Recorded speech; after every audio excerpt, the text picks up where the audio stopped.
Општинското основно училиште Дедулјо Малешевски од Берово одбележи уште една значајна учебна година во која учениците постигнаа завидни резултати, што беше добар показател дека во училиштето се работело квалитетно.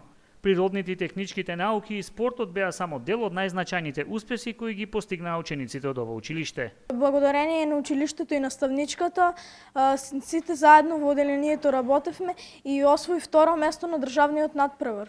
Бев на државен надпревар по руски јазик, каде што освоив прво место. Рускиот јазик за мене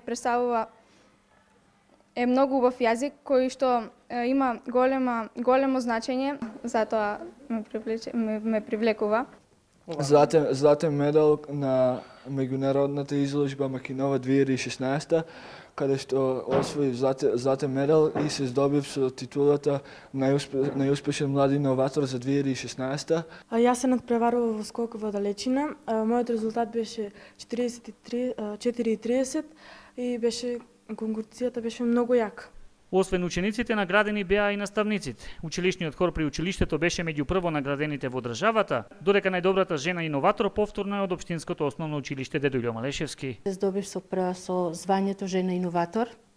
Огромна благодарност до нашите организатори, посебно на нашата директорка што ни овозможи да учествуваме на овие надпревари. Нашите надпревари завршуваат тука. Последниот надпревар беше во Кавадарци на државно ниво, така што освоивме прво место и тамо и регионално, како што рековме, во Делчево. Токму големиот број на освоени награди на учениците ќе бидат пресудни во изборот на првенец на генерацијата, кој што училишниот колегиум при Општинското основно училиште Дедулјо Малешевски од Берово вообичаено го одбира по крајот на оваа учебна година.